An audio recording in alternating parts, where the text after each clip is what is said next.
toi. Et alléluia, j'accrois Jésus.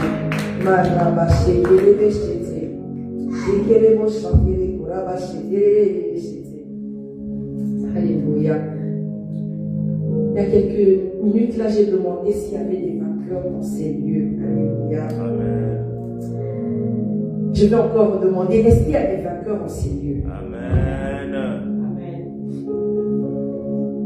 Quand je pose, shalom maman Magdalene, shalom à tout le monde, bienvenue dans la présence de Dieu. Quand je pose cette question, on peut se dire, mais oui, j'ai vaincu. On a prié pendant 2025, on a prié pour entrer en 2026. On a vaincu la mort, on a vaincu 2025, on est en 2026. Alléluia. Amen. Mais je ne parle pas seulement de cette victoire-là. Amen. Amen. C'est vrai que c'est une victoire parce que l'ennemi s'est levé. L'ennemi s'est levé contre toutes nos vies. Si nous n'étions pas en Christ, certainement parmi nous, il y aurait ceux qui ne seront plus là. Amen. Nous avons vaincu.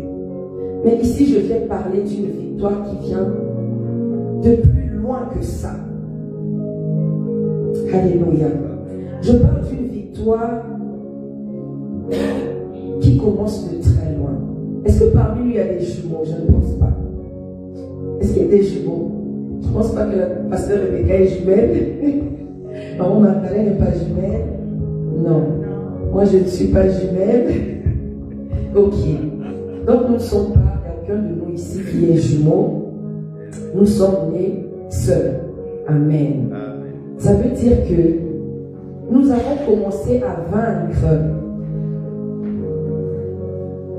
depuis très loin. Est-ce que papa Yannick est jumeau? Non, papa Yannick n'est pas jumeau non plus. Donc lui aussi, il est né seul. Alléluia. Je parle d'une victoire, de la victoire de toute une vie. Amen. D'une victoire qui a commencé depuis le jour de notre conception. Alléluia. Nous avons vaincu déjà la première course de notre vie. Si nous sommes ici tous présents, ça veut dire que nous sommes tous vainqueurs. Nous avons tous ici vaincu cette première course de notre vie. Alors tu peux me demander, quelle est cette première course de notre vie? Alléluia.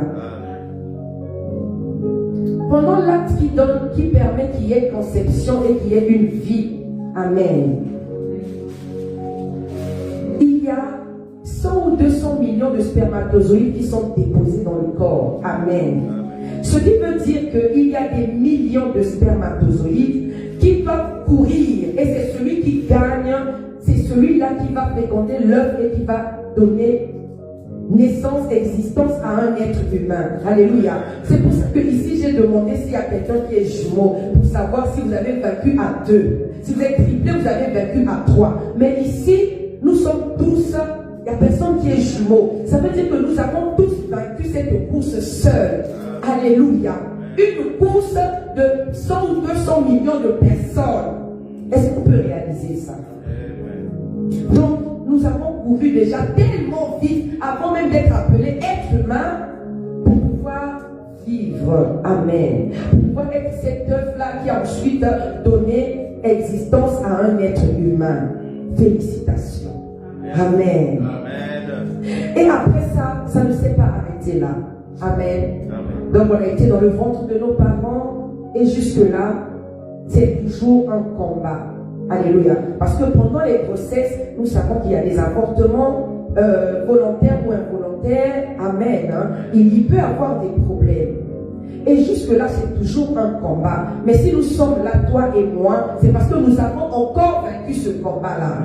Alléluia. Amen. Ça ne s'est pas arrêté là, on a continué jusqu'au jour de notre naissance. Alléluia. Amen. J'ai entendu le témoignage d'un homme de Dieu qui disait, pas un homme de Dieu, il est devenu homme de Dieu, mais c'est un ex-sorcier, qui donnait le témoignage de comment ils allaient dans les maternités quand il y avait des naissances et ils échangeaient des bébés. Amen. En des bébés démons. Alléluia. Nous savons qu'un démon ne peut pas accepter Jésus comme Seigneur et Sauveur. C'est un ange déchu. Amen. Alors si toi et moi sommes là et que nous avons accepté Jésus comme Seigneur et Sauveur, ça veut dire que nous avons encore vaincu ce combat-là. À notre naissance, nous n'avons pas été victimes, nous n'avons pas été changés, nous avons encore vaincu ce combat et nous sommes là. Alléluia. Et cela a continué encore pendant toute notre vie. Notre enfance jusqu'aujourd'hui. Amen. La vie est un combat. Et cette vie-là restera toujours un combat. Alléluia. Mais pourquoi cette vie restera toujours un combat? J'aimerais qu'on puisse le lire. Qu'on aille dans Ésaïe. Si tu peux venir avec moi. Ésaïe 14. Excellent, merveilleux, tu fais contre ce que l'on dit. Nous sommes dans Ésaïe 14. Je vais lire du verset 11 au verset 15. Alléluia. La Bible nous dit: ta magnificence est descendue dans le séjour des morts, avec le son de tes luttes. Sous toi est une couche de verre, et les vers sont la couverture, sont ta couverture. Te voilà tombé du ciel, astre brillant, fils de l'aurore. Tu es abattu à terre, toi le vainqueur des nations. Tu disais en ton cœur: je monterai au ciel, j'élèverai mon trône au-dessus des étoiles de Dieu. Je m'assirai sur la montagne de l'assemblée, à l'extrémité du septentrion. Je monterai sur le sommet des nues. Je serai semblable au Très-Haut. Mais tu as été précipité dans le séjour des morts, dans les profondeurs de la fosse. Amen. Là, nous savons tous de qui on est en train de parler. Là, nous sommes en train de parler, nous venons de lire. Ici, la Bible nous parle de Satan, de Lucifer, qui a été précipité et qui est devenu Satan. Alléluia. Alors pourquoi j'ai dit que nous avons peut-être déjà vaincu plusieurs combats depuis la conception jusque maintenant, mais notre vie, tant que nous resterons sur cette terre, notre vie sera toujours un combat. Nous devons toujours continuer à combattre. Pourquoi? Je vais d'abord laisser cette partie. Nous allons continuer. Nous allons encore lire. Nous allons aller dans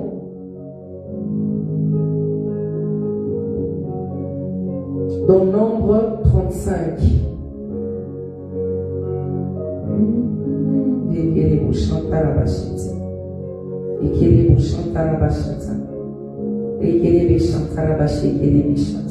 Nous allons dans Nombre 35 de 9 à 13.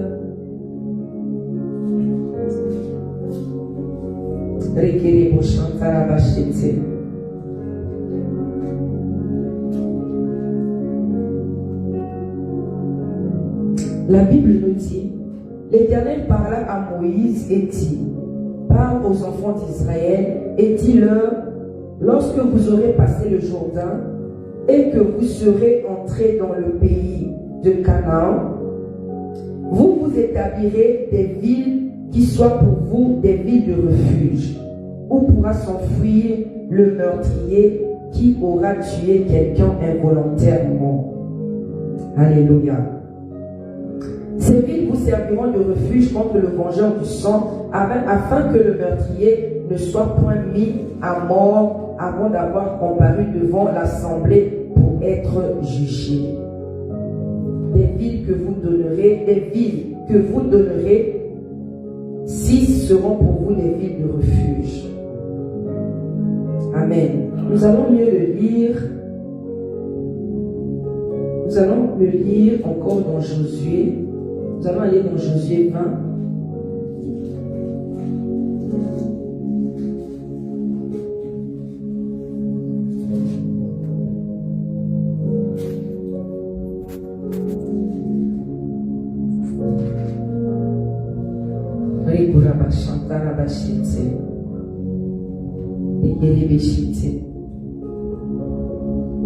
Nous allons lire Josué 1 de 1 à 6. La Bible nous dit: l'Éternel parla à Josué et dit: parle aux enfants d'Israël et dit: établissez-vous comme je vous l'ai ordonné par Moïse des villes de refuge, où pourra s'enfuir le meurtrier qui aura tué quelqu'un involontairement, sans intention.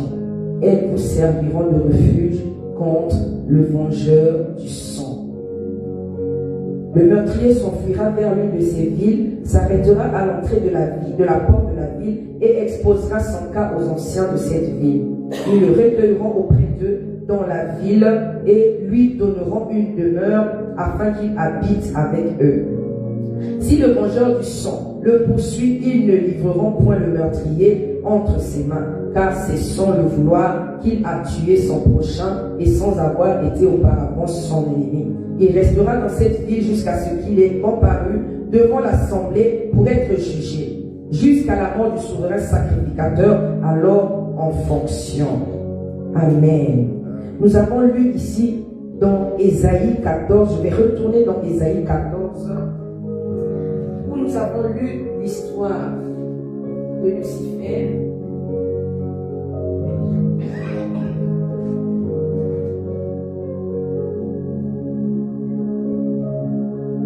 Quand nous lisons ici, dans Ésaïe 14, la Bible dit: tu disais en ton cœur, je monterai au ciel, j'élèverai mon trône au-dessus des étoiles de Dieu, je m'assirai sur la montagne de l'assemblée, à l'extrémité du septentrion. Je monterai sur le sommet des nues, je serai semblable au très haut. Et la Bible dit: mais tu as été précipité dans le séjour des morts, dans les profondeurs de la fosse. Lucifer a été précipité parce qu'il a convoité la place de Dieu. Amen. Il a pensé en son cœur qu'il pouvait prendre la place de Dieu, qu'il pouvait être élevé au-dessus de Dieu. Et il n'a même pas eu la chance, amen, de se repentir, de demander pardon. Il n'a pas eu cette grâce, il a été précipité, il a été banni. Amen. Alors que ici, quand nous lisons au début, on dit sa magnificence est descendue dans le séjour des morts avec le son des luttes. Donc c'est un archange qui voyait Dieu, qui allait dans la présence de Dieu, qui avait cette faveur-là, amen, de bénéficier de la lumière de Dieu. Si on l'appelle astre brillant ici, c'est parce qu'il bénéficiait de cette lumière et il était d'une éclatante magnificence. Alléluia. Mais quand il a eu la pensée ici, quand il s'est dit en son cœur que je monterai au ciel, j'élèverai mon trône au-dessus de Dieu, dès qu'il, à la minute qu'il a pensé faire un coup d'état contre Dieu, il a été banni, amen, sans possibilité de recours. Il a été précipité. Je vais revenir après pourquoi j'ai dit notre vie sera toujours un combat tant que nous vivons et tant que nous serons toujours à Christ.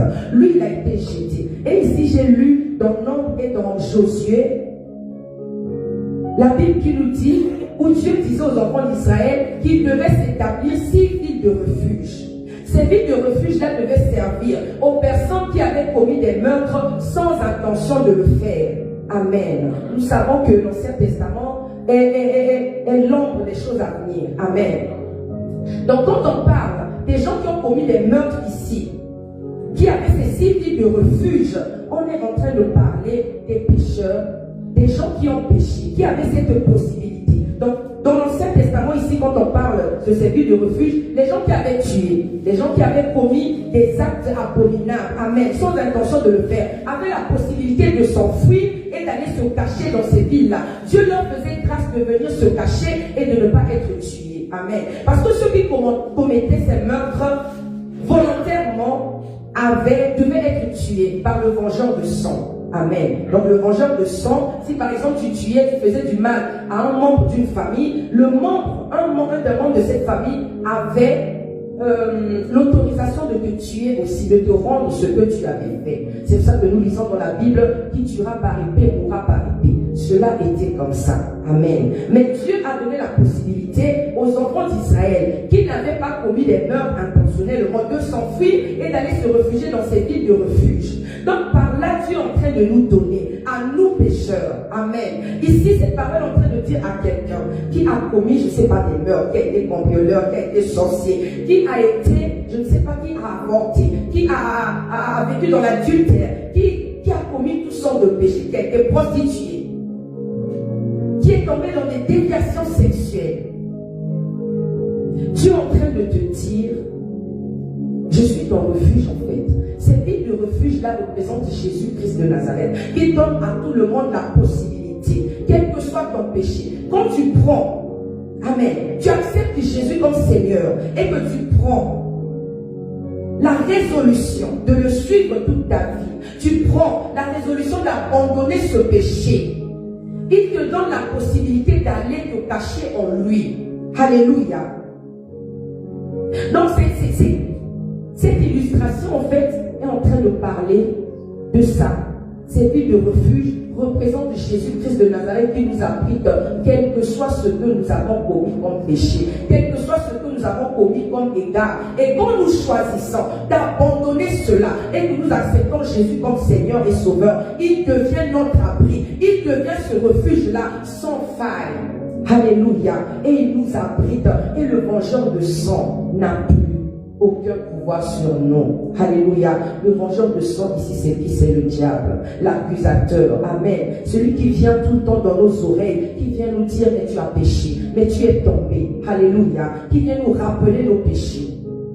Mais Dieu nous dit qu'il n'y a donc plus de condamnation pour ceux qui sont en Christ. Alléluia. Et il nous donne un refuge sans faille. Un refuge sans faille. Il pardonne et il oublie. Amen. Il dit, si tu confesses tes péchés, je vais te pardonner. Amen. Et je vais effacer tes iniquités. Il est ce refuge-là que nous avons besoin. Alors j'aimerais dire à quelqu'un, quel que soit ce que tu as commis, souvent nous tombons dans la culpabilité, mais la culpabilité, c'est une arme du diable pour nous éloigner de la présence de Dieu. C'est une arme du diable pour nous sortir de ce refuge qui est Jésus. Alléluia. Parce que quand Jésus pardonne, quand nous nous confessons et qu'il pardonne, il ne se souvient plus. Il ne va plus nous rappeler ce que nous avons commis. Mais le diable, pour nous éloigner de ce refuge de ce Dieu, il va mettre en nous la culpabilité. Et quand nous sommes dans la culpabilité, quand tu culpabilises, ça veut dire que tu n'as pas cru que Jésus t'a pardonné. Alléluia. Alors tu ne pourras pas prier comme il faut. Tu ne pourras pas te rapprocher de Dieu comme il faut. Tu ne pourras pas demeurer dans la présence de Dieu. Alléluia. Parce que tu vas te dire, je me suis éloigné, je me suis égaré, je suis tombé. C'est sûr que Dieu ne peut pas me pardonner. Alléluia. Pourquoi je dis que Jésus est un refuge sans faille? Amen. Nous allons lire. Nous allons aller dans Jean 8. Amen. Pour illustrer ce que j'ai dit en disant que Dieu pardonne tout, peu importe ce que nous avons commis, et il est un refuge. Pourquoi il est un refuge? Nous allons voir l'histoire de la femme qui avait été attrapée en flagrant délit d'adultère. Amen. Amen. Cette femme-là,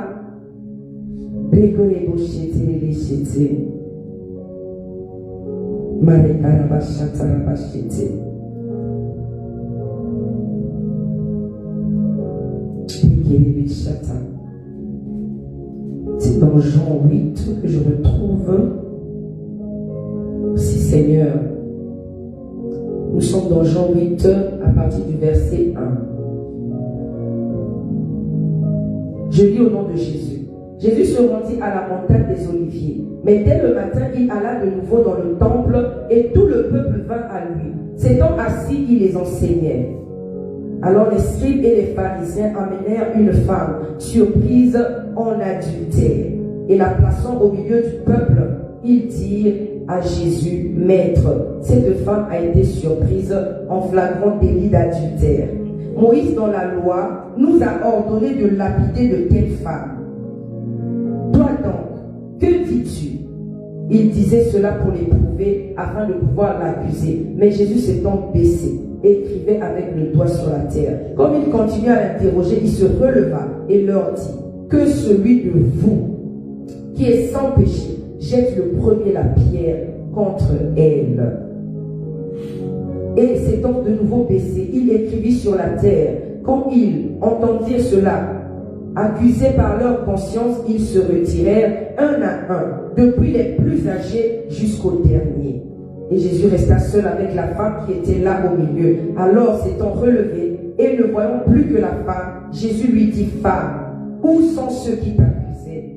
Personne ne t'a-t-il condamné? Elle répondit, non Seigneur. Et Jésus lui dit, je ne te condamne pas non plus. Va et ne pêche plus. Amen. Selon ces femmes, les hommes, cette femme devant être condamnée. Selon la loi de Moïse, cette femme devait être condamnée. Alléluia. Mais ces hommes qui sont venus avec cette femme dans la présence de Jésus, ces femmes se disaient qu'en emmenant en emmenant cette femme en la présence de Jésus, ils se disaient elle va être lapidée. Cette femme va être condamnée, cette femme va être tuée. Amen. Mais ces personnes-là ne se rendaient pas compte qu'en emmenant cette femme dans la présence de Jésus, ils étaient en train de l'emmener dans une ville de refuge qui était Jésus-Christ de Nazareth. Alléluia. Nous avons lu ici que ces villes-là, les villes de refuge que Dieu avait données aux enfants d'Israël, une fois qu'ils auraient atteint la terre promise, ces villes-là protégeaient ceux qui avaient commis des actes abominables sans intention de le faire. Amen. Alors nous, quand nous péchons et que nous reconnaissons nos péchés et que nous prenons la décision de les abandonner et que nous venons à Christ, alléluia, nous sommes considérés comme ces personnes-là. Amen. Nous avons désormais le droit de nous habiter dans ces villes de refuge que Dieu avait données à ceux qui commettaient des meurtres sans intention de nuire. À partir du moment que nous reconnaissons nos péchés, nous reconnaissons nos transgressions et que nous les abandonnons et que nous venons à Christ, amen, nous ne sommes plus reconnus comme coupables, amen. Nous obtenons désormais le droit de nous habiter en Christ, de nous habiter dans ces villes qui sont Jésus-Christ de Nazareth. Alléluia. Cette femme, ses ennemis l'ont emmenée dans une ville de refuge sans se rendre compte. Alléluia. Ils se disaient qu'elle allait être lapidée. Qu'ils allaient être lapidés. Mais Jésus leur a demandé que celui de vous qui est sans péché jette le premier la pierre contre elle. Alléluia. Il n'a pas vu. Cette femme n'avait même pas encore accepté Jésus comme Seigneur et Sauveur. Mais cette femme avait juste été emmenée dans la présence de Jésus. Mais par sa miséricorde, par sa bonté, alléluia, il n'a pas condamné cette femme. Il a dit que celui de vous qui était sans péché, qui jette le premier la pierre à cette femme, et personne n'a osé le faire. Amen. J'ai lu ici quand je modérais dans Jean 1 Jean 1, que personne ne pouvait dire qu'il était sans péché. Nul de nous ne peut dire qu'il est sans péché. Alléluia. Alors la conscience de ces gens-là leur a parlé. Ils se sont rendus compte qu'ils ne pouvaient pas être sans péché. Alors ils n'avaient pas le droit de lancer une pierre contre cette femme parce qu'elle avait fait un péché public. Amen. Un péché qui avait commis de tout, qui était connu de tous. Souvent nous vivons dans la culpabilité parce que nous voyons les autres nous pointer du doigt. Amen. Parce que tu as commis un péché.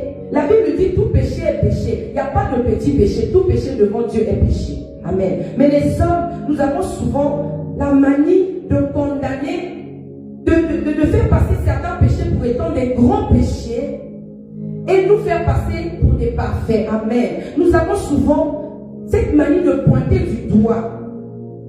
Alors une personne qui a eu une certaine vie, qui n'a pas glorifié Dieu publiquement, va se sentir accusée. Amen. Alors j'aimerais dire à quelqu'un qui vit dans la culpabilité, parce que ta marche avec Dieu, ta marche n'a pas glorifié Dieu et tu t'es fait pointer du doigt, tu vis dans la culpabilité, j'aimerais te dire que même ces personnes-là qui te pointent du doigt ne sont pas sans péché. Alléluia.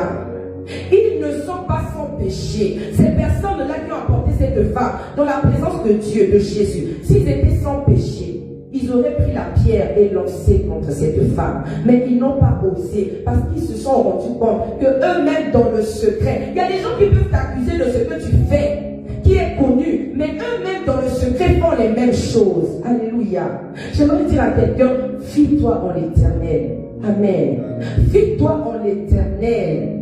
Souvent nous laissons abattre, nous nous accusons nous-mêmes parce que nous ne connaissons pas aussi la parole de Dieu, nous ne connaissons pas notre Dieu.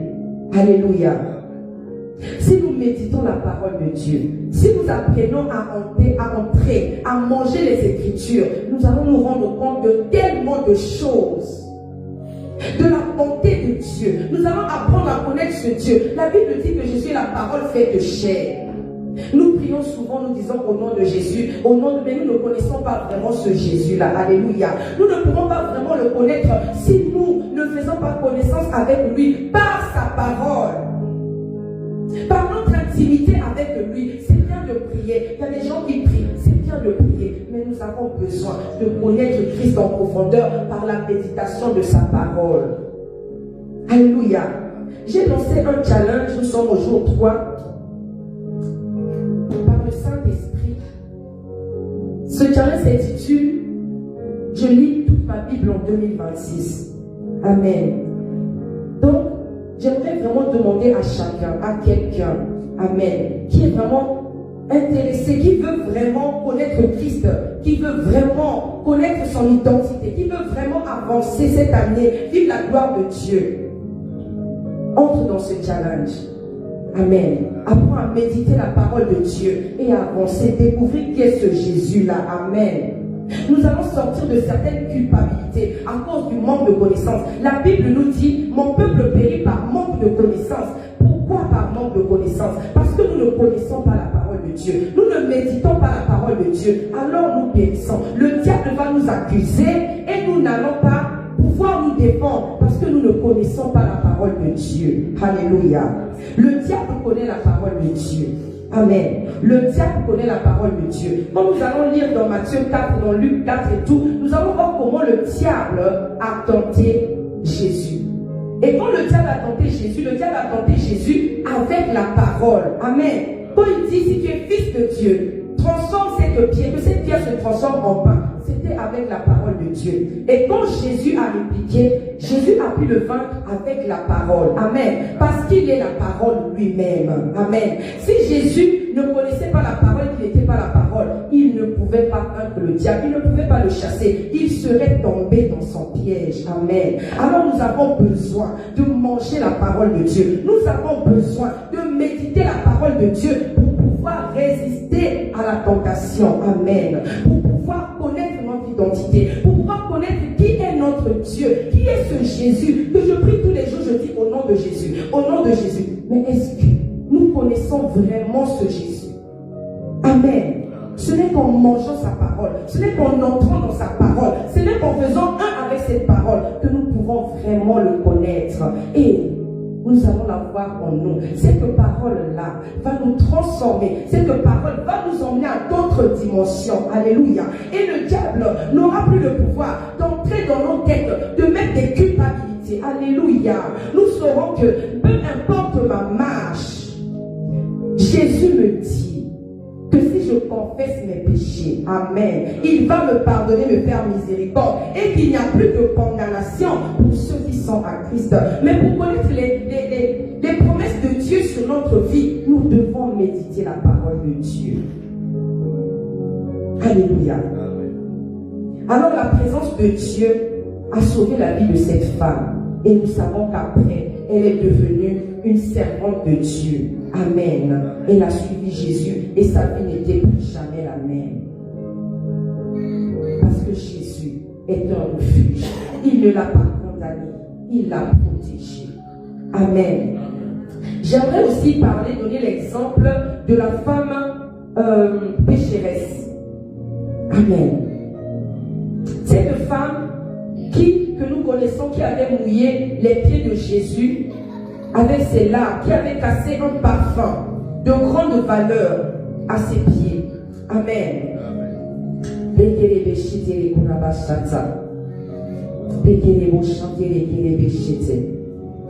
vais essayer de le trouver. Marika chante à la bachite,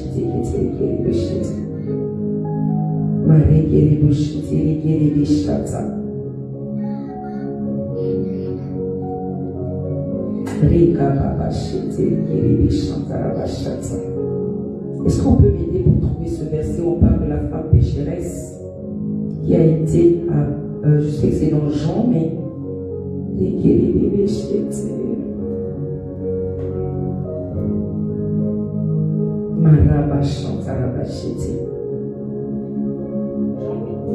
Jean 8:10. Merci beaucoup, maman. Ok. Jean 8:10. C'est la femme adultère. Je parle de la femme pécheresse.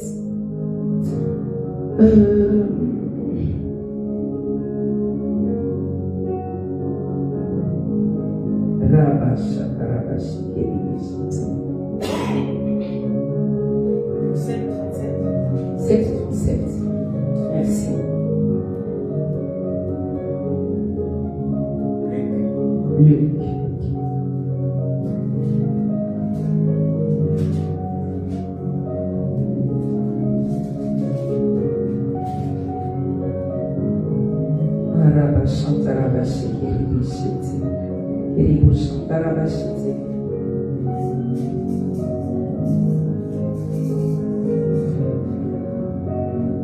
merci, Pasteur Rebecca. Alors je lis au nom de Jésus. Un pharisien pria Jésus de manger avec lui. Jésus entra dans la maison du pharisien et se mit à table. Et voici une femme pécheresse qui se trouvait dans la ville, ayant su qu'il était à table dans la maison du pharisien, apporta un vase d'albâtre plein de parfum et se tint derrière aux pieds de Jésus. Elle pleurait, et bientôt elle lui mouilla les pieds de ses larmes, puis les essuya avec ses cheveux, les baisa, et les oignit de parfum. Le pharisien qui l'avait invité, voyant cela, dit en lui-même, si cet homme était prophète, il connaîtrait qui et de quelle espèce est la femme qui le touche. Il connaîtrait que c'est une pécheresse. Jésus prit la parole et lui dit, Simon, j'ai quelque chose à te dire. Maître, parle, répondit-il. Un créancier avait 2 débiteurs. L'un devait 500 deniers et l'autre 50. Comme il n'avait pas de quoi payer, il leur remit à tous les deux leur dette. Lequel aima le plus? Simon répondit, celui, je pense, auquel il a le plus remis. Amen. Ici, ce que je veux mettre en évidence, c'est le courage de cette femme. Amen. Ce que je veux mettre en évidence ici, c'est le courage de cette femme. Là, j'ai dit, souvent notre marche, nos péchés, notre comportement, amen, fait que le fait que les hommes nous pointent du doigt, cela nous éloigne de la présence de Dieu, ça nous entraîne dans une culpabilité et nous restons loin de Dieu. Amen. Même quand nous avions une marche avec Dieu et que nous tombons, qu'est-ce que nous faisons par culpabilité? Nous oublions que Dieu est miséricordieux. Nous oublions de revenir dans sa présence et de nous repentir. Nous nous éloignons. Amen. Parce que nous avons honte. Mais cette femme ici, qui est une femme pécheresse, avait compris qui était Jésus. Amen. Cette femme avait compris que sa vie ne glorifiait peut-être pas Dieu, mais la seule façon d'avoir son salut, la seule façon d'être sauvée, c'était de venir à Jésus. Alors elle a bravé, amen. Elle est venue dans une maison où elle n'était pas censée entrer. Elle est venue dans un milieu où elle n'avait pas accès. Elle savait que tout le monde connaissait son identité. Elle savait qu'elle allait être pointée du doigt. Elle savait qu'en venant dans cette maison, elle n'allait pas être la bienvenue. Amen. Mais cette femme, en venant dans cette maison, savait que Jésus était là. Amen. Et que c'est lui qui avait entre ses mains son salut. Alors elle s'en foutait de ce que les gens pouvaient lui dire. Elle n'a pas eu peur qu'on lui pointe du doigt, qu'on lui verse de l'eau, qu'on dise quoi que ce soit. Elle avait un objectif, c'est d'atteindre Jésus. Amen. Elle avait un objectif, c'est d'arriver dans la présence de Jésus. Elle a enlevé, elle s'est dépouillée de tout orgueil. Amen. De tout orgueil, de tout sentiment, je ne sais pas comment je vais dire, je ne trouve pas le mot juste. Elle est venue dans la présence de Jésus, parce qu'elle savait que c'est lui le refuge qu'il me faut. Amen. C'est lui le secours que j'ai besoin dans ma détresse. Alors je vais braver toutes ces personnes. Amen. Sa vie était peut-être déshonorable, sa vie était peut-être pitoyable.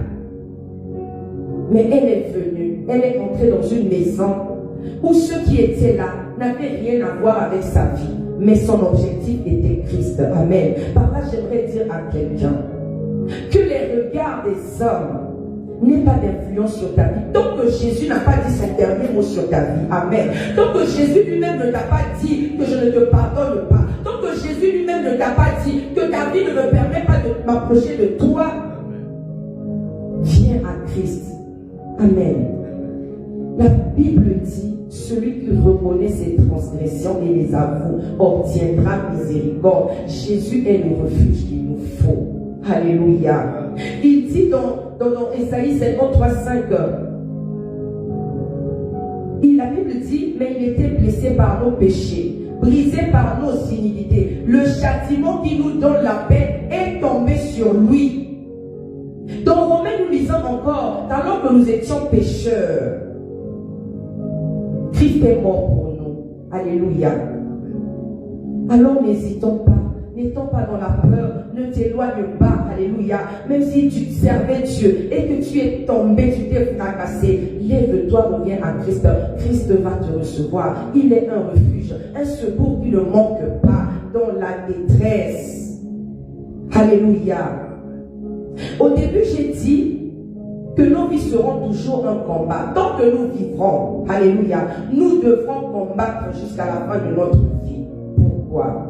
Nous avons vu comment d'où est parti Satan, d'où il est tombé, ce qu'il était au ciel. Amen. Le privilège qu'il avait d'entrer dans la présence de Dieu, de conduire la louange au ciel. Mais dès la minute où il a eu la pensée d'un coup d'état contre Dieu, il a été précipité, il a été chassé du ciel, sans possibilité de pardon, de recours ou de miséricorde. Mais toi et moi, alléluia, Dieu nous donne cette possibilité-là. Il se donne comme refuge, il nous donne des vies de refuge, il se donne comme refuge et il dit peu importe ce que nous commettrons, nous serons pardonnés à partir du moment que nous prenons la résolution d'abandonner ce péché et de venir à Dieu. Alléluia. Alors cela met Satan en rage. Alors il sera toujours en rage contre nous. Amen. Parce que Dieu nous donne ce que lui ne peut pas avoir, ce que lui a convoité et n'a pas pu avoir. Il voulait ressembler à Dieu. Dieu l'a chassé pour ça. Mais quand nous lisons dans Genèse, nous voyons Dieu qui dit, faisons l'homme à notre image et à notre ressemblance. Alléluia. Satan, Lucifer n'a pas eu ce privilège-là. Et il voit encore, malgré que l'homme a été fait à l'image et à la ressemblance de Dieu, l'homme peut tomber, l'homme peut pécher, mais il a la possibilité d'être pardonné. Il a la possibilité d'obtenir miséricorde, alors que lui, il est banni. Il n'a même pas eu cette possibilité-là. Alléluia. Alors c'est pour ça que je dis que nous serons toujours combattus. Mais la Bible dit que nous serons combattus, mais nous ne serons jamais vaincus. Alléluia. Nous ne serons jamais. Ils te feront la guerre, mais ils ne te vaincront pas. Car l'Éternel est là. Alléluia. Pour te délivrer. Je dis ça, j'aimerais dire à quelqu'un qui se plaint des combats. Alléluia. Souvent nous disons, mais je suis combattu. Mais il y a trop de combats dans ma vie. Pourtant je prie. Alléluia. Mais ces combats ne s'arrêteront pas. Mais la bonne nouvelle, c'est que nous serons toujours vainqueurs. Alléluia.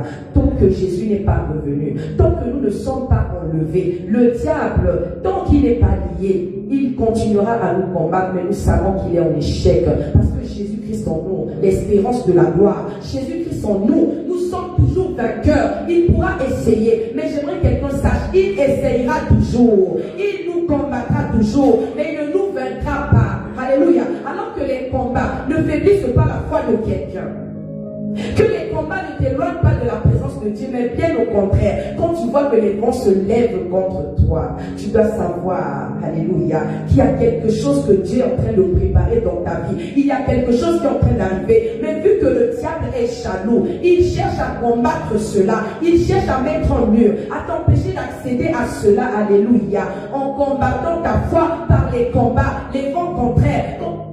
Il va passer par n'importe quoi pour faiblir ta foi et t'empêcher d'accéder à ce que Dieu prépare dans ta vie. Alléluia. Alors que la foi de quelqu'un soit fortifiée. Alléluia. Que les combats ne nous affaiblissent pas, mais au contraire, quand nous voyons les vents se lever, quand nous voyons le monde se lever contre nous, quand nous voyons les circonstances de nos vies se compliquer, nous devons glorifier Dieu et savoir que j'ai de la valeur aux yeux de Dieu. Alléluia. Nous devons savoir que j'ai tellement de la valeur aux yeux de Dieu que cela met le diable en rage au point où il s'agite. La Bible dit notre ennemi, le diable, rôde comme un lion rugissant. Il ne fait que rôder et il ne fera que rôder. Tant que tu demeures au pied de Christ, tant que tu demeures dans la présence de Dieu, il ne fera que rôder. Alléluia. Et les vents contraires pourront s'abattre. Quand Tous les vents se sont abattus contre la pirogue. Amen. Contre la pirogue où Jésus était avec les disciples.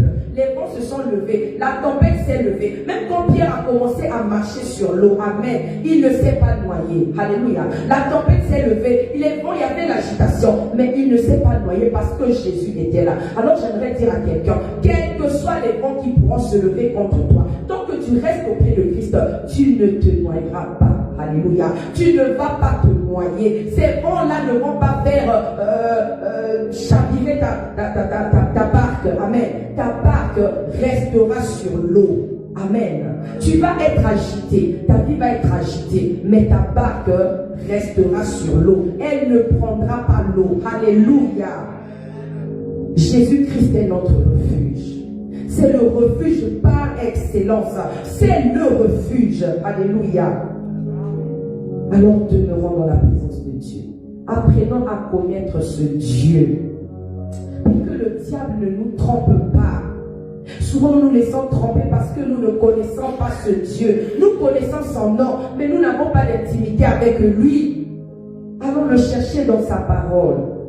Allons le chercher dans les temps de consécration, dans sa présence. Allons le chercher dans les jeûnes et les prières. Donnons-lui la première place à notre vie, dans notre vie. Alléluia. Et il sera pour nous un refuge sans faille. Alléluia. Merci Seigneur Jésus. Que Jésus bénisse sa parole. Que l'Éternel bénisse sa parole. Je prie que cette parole puisse faire grandir notre foi. Alléluia. Qu'en cette année 2026, que quelqu'un change de dimension. La parole de Dieu nous permet de voir la vie d'une autre façon. Alléluia. Quand nous sommes en dehors de la présence de Dieu, nous avons une autre vision de la vie. Nous nous voyons autrement. Nous ne nous connaissons même pas nous-mêmes. La parole de Dieu va même nous permettre de nous connaître nous-mêmes. En nous donnant une assurance que nous manquons souvent. Alléluia. Est-ce que nous pouvons prier? Est-ce que nous pouvons demander? Est-ce que quelqu'un peut désirer? Dire Seigneur, tu vas parler à Dieu. Tu vas lui dire que tu manquais de foi. Tu manquais d'assurance. Tu ne connaissais pas Dieu. Tu étais inquiète. Tu étais tout le temps en panique. Dès que les vents se levaient, dès que la tempête se levait dans ta vie, parce que tu ne connaissais pas ce Jésus. Alors est-ce que tu peux prier et demander à Dieu de t'aider à apprendre à le connaître? Est-ce que tu peux exprimer le désir d'apprendre à connaître Jésus? Demande au Saint-Esprit de mettre dans ton cœur ce désir de manger la parole de Dieu. J'aime bien quand la prophétesse Rebecca dit que Dieu met un ange à côté de toi quand tu ne médites pas la parole de Dieu, te baisse. Alors désire cela. Que quand tu ne médites pas la parole, quand tu ne viens pas dans la présence de Dieu, que tu sois bercé.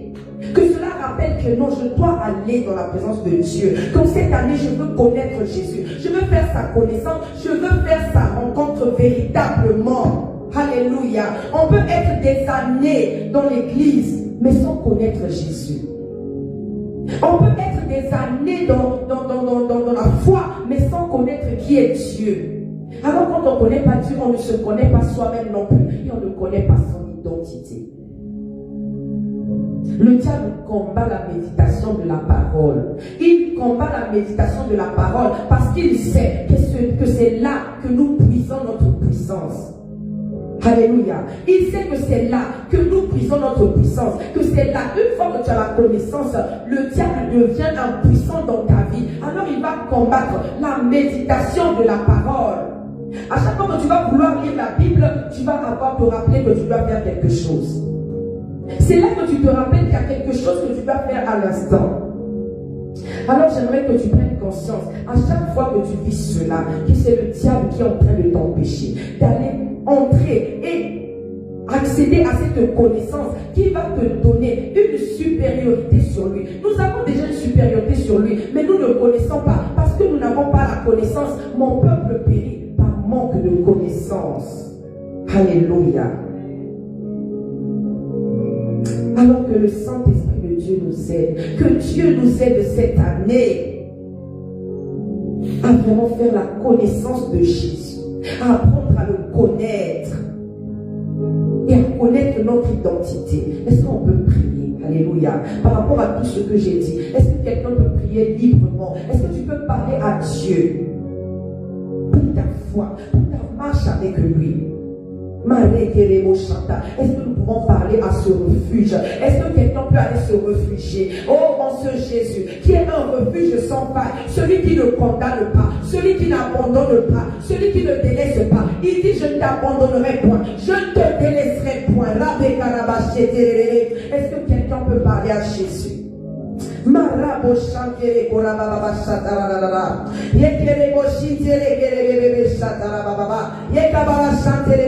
Seigneur, quand je suis tombé, je me suis éloigné de toi. Quand j'ai faibli, je me suis éloigné de toi. Seigneur, me voici devant toi. Seigneur, sois mon refuge, sois le refuge de ma famille. Seigneur, quand j'ai manqué, je suis allé voir les hommes. Je suis allé pleurer chez les hommes qui se sont moqués de moi, qui m'ont rabaissé, qui m'ont humilié. Seigneur, je n'avais pas conscience qu'il y avait un Dieu, qu'il y avait Jésus, qui est un refuge sans faille.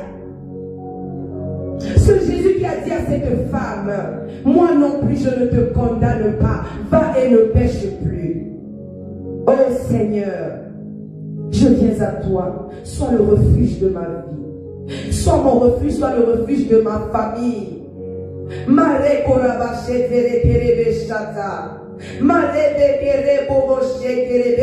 Je veux te connaître encore plus.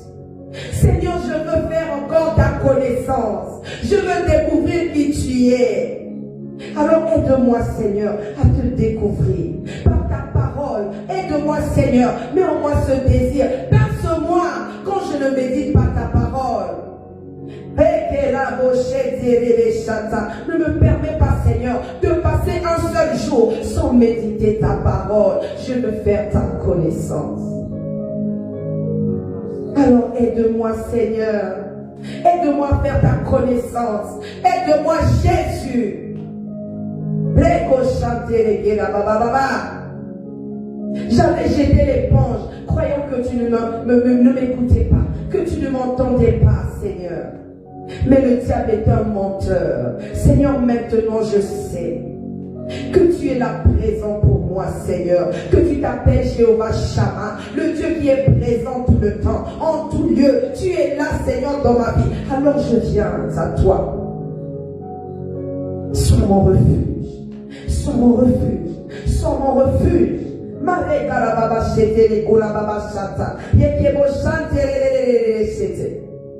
Merci Seigneur Jésus. Merci Seigneur pour ton amour. Merci pour ce secours que tu es, Père, pour ceux qui sont dans la détresse. Merci pour cette force, Seigneur, que tu es pour ceux qui se confient en toi. La Bible dit que ceux qui se confient en l'Éternel renouvellent leur force. Alors je prie, Seigneur, que tu renouvelles la force de quelqu'un qui est affaibli ce matin. Que quelqu'un qui est affaibli ce matin soit renouvelé et châtié, renforcé, Seigneur. Que ta présence fortifie quelqu'un, que ta présence fortifie la foi de quelqu'un, que ta présence relève quelqu'un qui était tombé, que ta foi emmène quelqu'un à une autre dimension. Au nom de Jésus. Tu dis sans toi, Seigneur, nous ne pouvons rien faire. Oui, sans toi, nous ne pouvons rien faire. Nous avons besoin de toi, Seigneur. Aujourd'hui, maintenant, demain et à jamais, nous avons besoin de toi, Jésus. Alors manifeste-toi puissamment dans nos vies. Manifeste-toi puissamment dans la vie de quelqu'un ce matin. Manifeste-toi puissamment dans nos familles ce matin. Manifeste-toi, Jésus. Alléluia. Nous bénissons ton Saint-Nom. Nous te levons, nous te magnifions, nous t'exaltons. Que tout honneur et toute la gloire te soit rendue, Seigneur, au nom de Jésus-Christ. Amen. Est-ce que nous pouvons acclamer pour la parole de Dieu? Est-ce que nous pouvons acclamer pour ce Jésus? Est-ce que nous pouvons acclamer? Si cette parole t'a béni, est-ce que tu peux acclamer? Alléluia. Gloire et louange à toi, Jésus. Que tout honneur et toute la gloire te soient rendus. Au nom de Jésus. Alléluia. Amen.